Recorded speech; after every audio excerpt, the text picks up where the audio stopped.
Hi, welcome to another edition of Rewind. I'm your host, Connor McDonald, and today I'll be reviewing the albums Imagine by John Lennon, Utopia Parkway by Fountains of Wayne, Hackney Diamonds by the Rolling Stones, Wake Up by the Boo Radleys, and the cover album ABBA by Brian David Gilbert.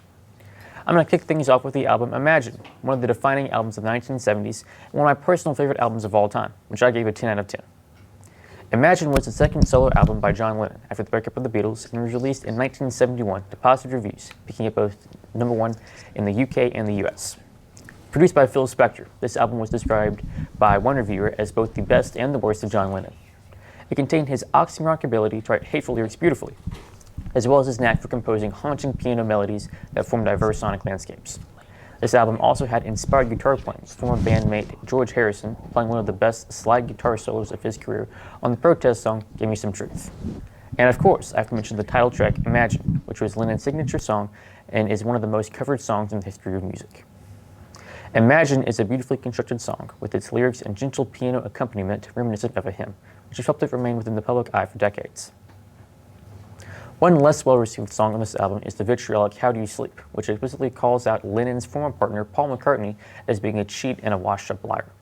Other than that nasty, but still musically excellent song, most of the remaining tracks on this album are more introspective, such as the songs Crippled Inside and How.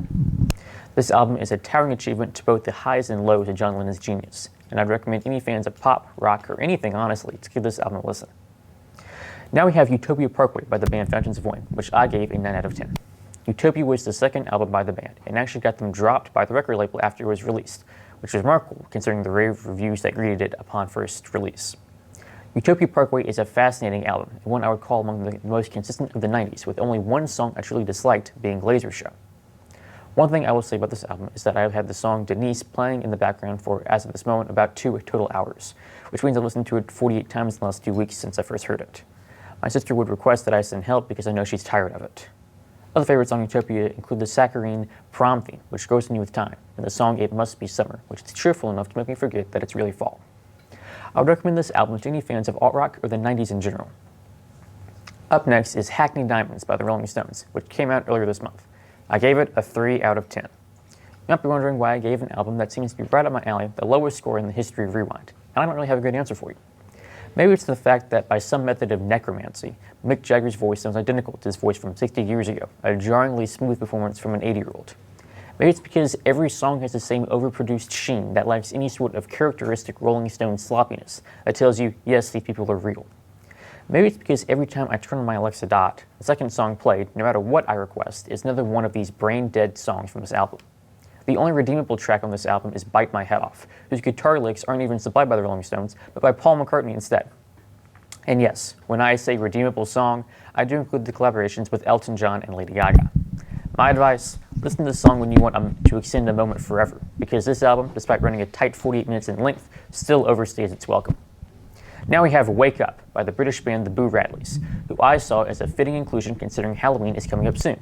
I gave this album, their fourth, a 10 out of 10. To understand this album, I'd actually recommend you listen to another song first, the ethereal song I'm Only Sleeping by the Beatles. It is clear upon further listening that the backwards guitar playing, sleepy lyrics, and copious guitar interference that tinge Wake Up are pioneered by the Beatles. Now that that's out of the way, this album is full of songs that seem to swing between bright and bubbly and more languid songs that are just as lovely. My 2 favorite songs from this album are polar opposites. Find the Answer Within is full of trumpets that herald the rejection of the daily grind mindset, instead encouraging laying on the couch.